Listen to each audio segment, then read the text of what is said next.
Hey guys, thanks so much for clicking on another episode of Side Flick. My name is Chris. Sorry I didn't post a video for the last couple of days, guys. 4th of July weekend did me so wrong. I got food poisoning from damn turkey dogs.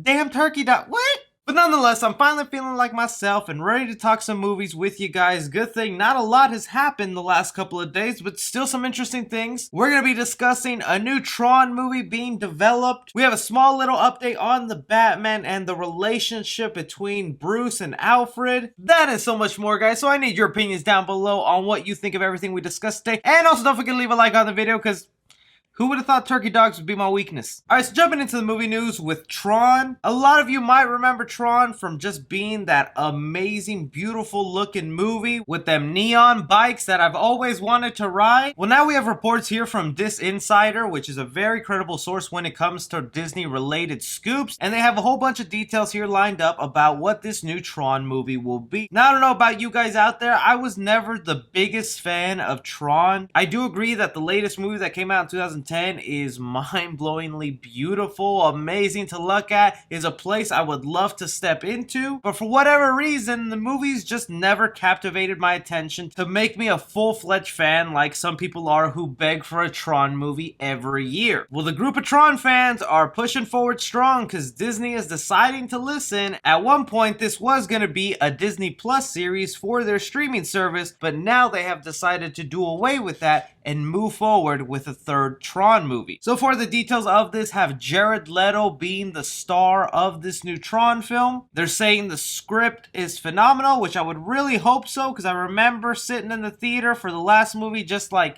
kind of confused, kind of wondering what's going on, but ooh, that's a pretty light bike. They want Daft Punk to return to score the movie, which yeah, of course you gotta do that, and they're hopeful that the director of the last TRON movie, Joseph Kosinski, can return. I mainly bring this up is because I do want to know, are there fans out there of TRON who are really begging for a third movie to be made to continue on this franchise? I know people hate reboots, but I felt like this is a series that really could have used a reboot, more of a refresher, because the last movie you made was supposed to be a sequel to a film that was already 20-30 years old. And now you're continuing on with that franchise. I don't know how many people are gonna want to go back to watch those other two movies in preparation for this next film. But the visuals alone will always get me interested to watch a TRON movie. I just hope the story can bring it up just a little bit enough to where I can become a fan of this. Are you excited for the next TRON movie? Jumping into some biopic territory here. If you didn't know, Chris Hemsworth is going to be starring in a Hulk Hogan biopic where, yes, he will be playing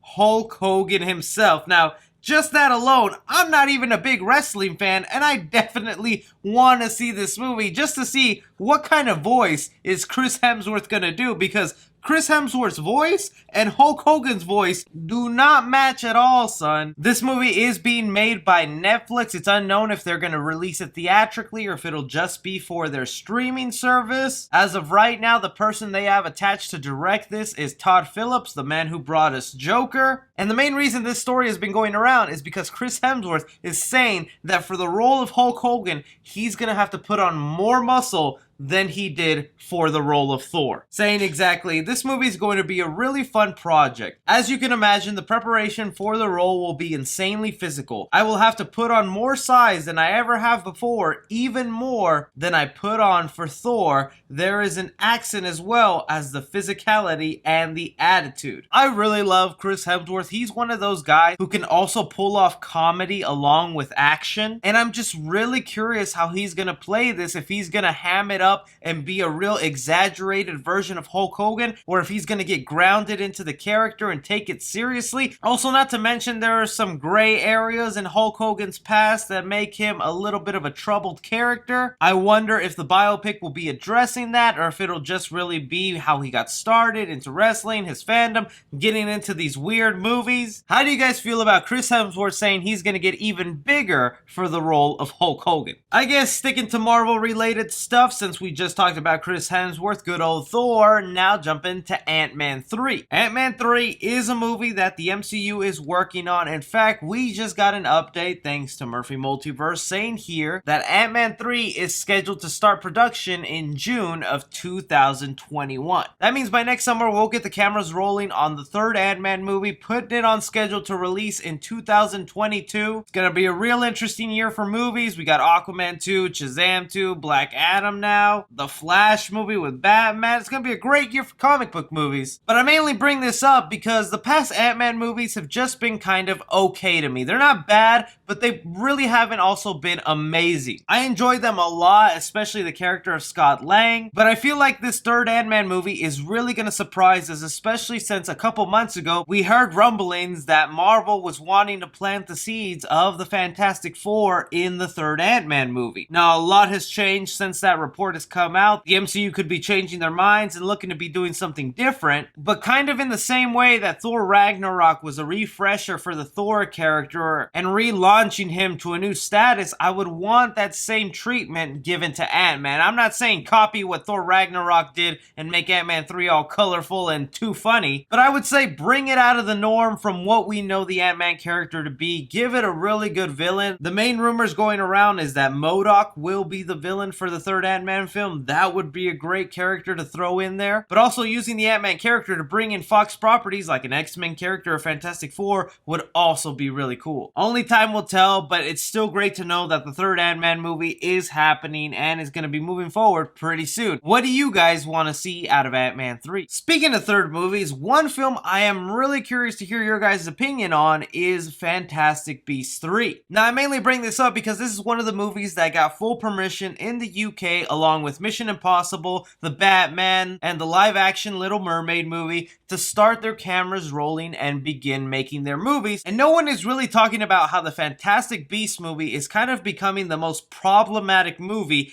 in Hollywood. Not only are they facing issues and backlash with Johnny Depp and his domestic abuse claims in real life, they also have to deal with the big mouth of their creator, J.K. Rowling, making just really idiotic statements online about the transgender community. And then we have to throw in how some people aren't even a big fan of Ezra Miller anymore thanks to that one video that landed online of him supposedly hurting a fan. And I mean, to pile it on even more, the Fantastic Beasts movies are not as successful as the Harry Potter films, nowhere even close, both financially and critically. This might be crazy to say, but I feel like there's a real future where this third movie might not even happen. Warner Brothers could put it on hold and jump to making the Flash movie, because really that's what I'm waiting on, is for them to finish Fantastic Beasts. That way they can take Ezra Miller, make the Flash movie, and we can find out more about the Batman. If Michael Keaton's in there, what's that story going to be like? But if this third movie doesn't get canceled, I feel like this will be the last movie in the Fantastic Beasts franchise. At one point, they talked about making as many sequels as the Harry Potter films, 6 or 7 of these. I think they're going to end it off on the third film, but I really am curious to know about you guys. Now that they've gotten permission to start making the third Fantastic Beasts movies,